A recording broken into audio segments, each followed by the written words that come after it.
Good evening. Welcome to South Asia Newsline. I am Uzma Jafri. Here are the top stories we are tracking for you on Thursday, the 20th of July. Sweeping presidential elections, Nath Kovind to be the next president of India.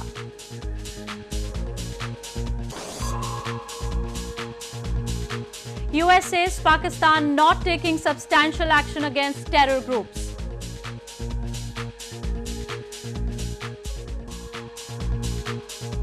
And Australia aids Sri Lanka to prevent dengue fever after severe casualties.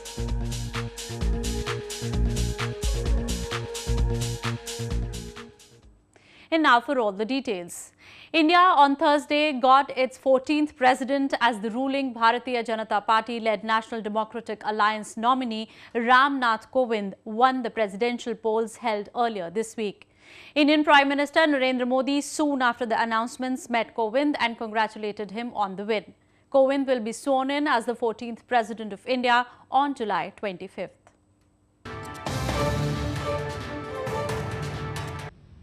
Nath Kovind was elected as the 14th President of India on Thursday. 71-year-old Kovind, backed by Indian Prime Minister Narendra Modi's ruling Bharatiya Janata Party-led National Democratic Alliance, won the presidential contest, beating Meera Kumar of the opposition. Kovind obtained 65.65% of the votes from the Electoral College, while Kumar lagged far behind with a mere 34.35%. आज के चुनाव परिणाम के लिए मैं सभी देशवासियों का आभार व्यक्त करता हूं। देश के हर क्षेत्र के जनप्रतिनिधियों ने मुझ पर जो विश्वास जताया है, उसके लिए मैं उनका आभारी हूं। Kovind, a low-caste Dalit politician, has served as the government's lawyer in the Supreme Court as well as a governor of Eastern Bihar province. He will be the second Dalit president of the country after K.R. Narayanan. Meanwhile, Indian Foreign Minister Sushma Swaraj on Thursday for the first time spoke out about the India-China face-off that started in Doklam region on June 16. In the parliament, speaking during the monsoon session in the upper house of the parliament, she clarified that China tried to unilaterally change the status quo at the tri-junction between India, Bhutan and China, prompting the Indian troops to get involved. Swaraj said that it was only upon the request from the Bhutan government that the Indian Army, which has an advisory role in Bhutan's security affairs, decided to move men to the flashpoint in the Doklam Plateau. She also said that the 2012 agreement between India and China recognizes the tri-junction as a disputed territory and any resolution will be in consultation with all three parties concerned. There is an established practice of rotating questions. Are you questioning the practice? कि भी अगर कोई बातचीत बैठकर करनी है तो दोनों अपनी अपनी सेनाएं हटाएं, तो कोई भी अनरीजनेबल बात भारत की तरफ से नहीं हो रही है।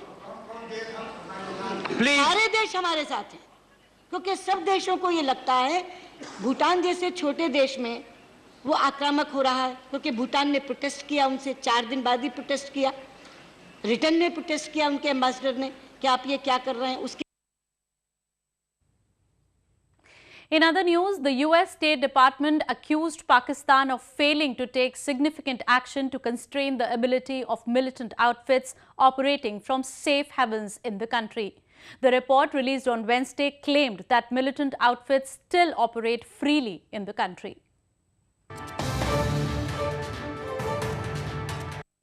The United States has once again accused Pakistan of providing safe havens to militants. It said the country has not taken any substantial action against militant outfits, the Afghan Taliban, Haqqani Network and Lashkar-e-Taiba.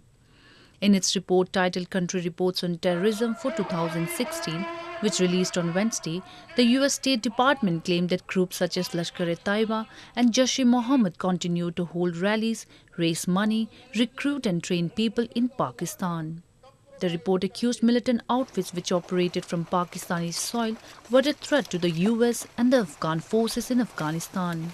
The US Department said that the Pakistani government continued to implement the National Action Plan against terrorism, but with uneven results. Moving on. Decades of misrule by the Pakistani establishment in Gilgit-Baltistan region has left almost every sector in shambles. Locals say there has been no improvement in the dreary educational system of the region.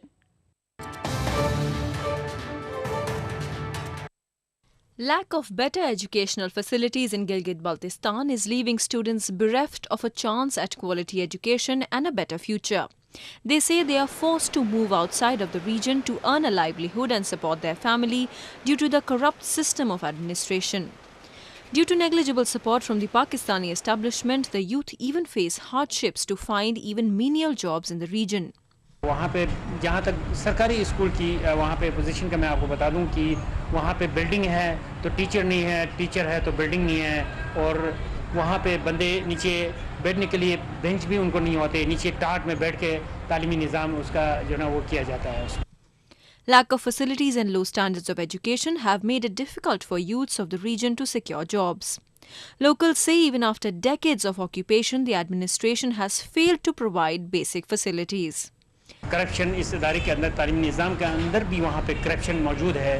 जो अभी मौजूदा हुकूमत है वो भी पिछली हुकूमत की पॉलिसियों को तसलसल के साथ आगे बढ़ा रही है, न कि इसमें बेहतरी कर रही है, जिसकी हम कराकोरम नेशनल मूवमेंट इसकी भरपूर हम मजम्मत करते हैं. Lack of interest on the part of the administration in investing in education has only given rise to unemployment, which has become a major concern for the educated youths of Gilgit-Baltistan. In news from Afghanistan, in wake of the ongoing political tension in Afghanistan, Chief Executive Abdullah said that mudslinging in terms of political disagreements by politicians will only benefit the enemies of the country. Afghan CEO Abdullah on Wednesday asked politicians to refrain from mudslinging and provocative statements. Abdullah said such move would only benefit the enemies of Afghanistan and instead called on the politicians to avoid further crisis. Abdullah made the remarks during a ceremony to rename Kabul's Sandbagh Square. گفتن بشرمین که شما به خاطر سپیدار سر خون مردم پایماندید. واقعا اگه ما این کارو بکنیم از شرم به مراتب ما باید بمریم. The spot in Sandbagh Square has been changed to Jaish-e-Mohammed Salim Izzatyar and Martyrs of Kabul City Square. Salim Izzatyar was one of the 5 people killed during a protest 2 days after the truck bombing on May 31. The bombing killed over 100 people and wounded hundreds more. According to experts, it was one of the biggest bombs to hit the Afghan capital in the past 17 years. Moving on to news from Sri Lanka.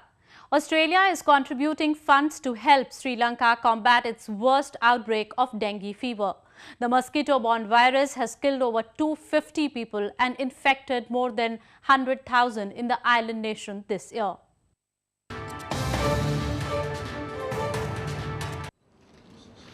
Australia announced programs to help control dengue fever in Sri Lanka on Wednesday, with the mosquito-borne disease killed around 250 people in the first half of this year. Australian Minister of Foreign Affairs Julie Bishop offered the help during a 2-day visit to Colombo. To make their remarks on this program. We have 2 announcements to make today. One is an investment in the World Health Organisation, about 58 million rupees, 500,000 Australian dollars, to work with the World Health Organisation here in Sri Lanka to deal with the immediate crisis, the immediate impact. The Sri Lankan government is struggling to control the dengue virus, which causes flu-like symptoms and can develop into the deadly hemorrhagic dengue fever. Alarmed by the magnitude of the crisis, the government had also deployed soldiers and police officers to clear away rotting garbage, stagnant water pools and other potential mosquito breeding grounds. Around 100,000 people have been affected and the number of infected has accelerated since the floods in mid-May. Some hospitals have even run out of beds. In other news from India, in a bid to promote education and protection of girl child, 45 women bikers from India's western Surat city set out on a 6,200 miles long arduous road trip. They will complete their journey on August 15, celebrated as India's Independence Day.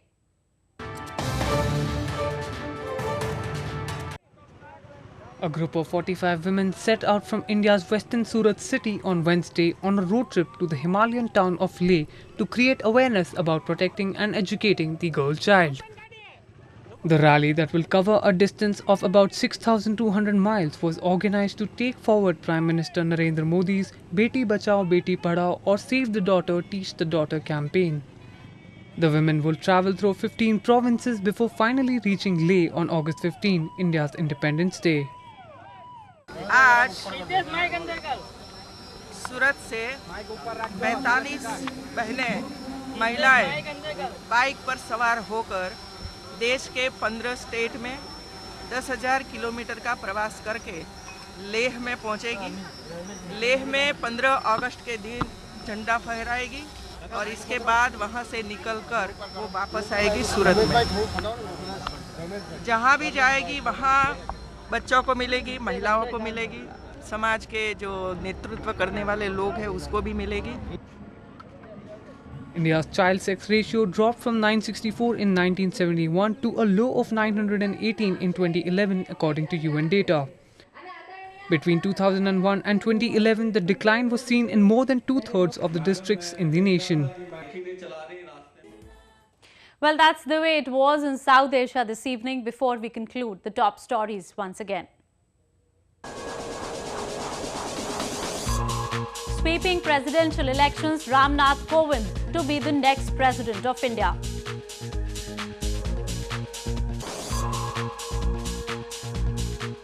US says Pakistan not taking substantial action against terror groups.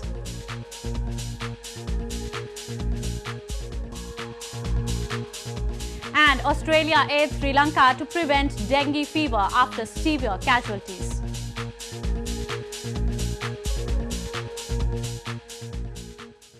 Now our viewers can watch the show on SouthAsiaNewsline.com. You can also visit us on Facebook.com/SAsiaNewsline and follow us on Twitter @SAsiaNewsline.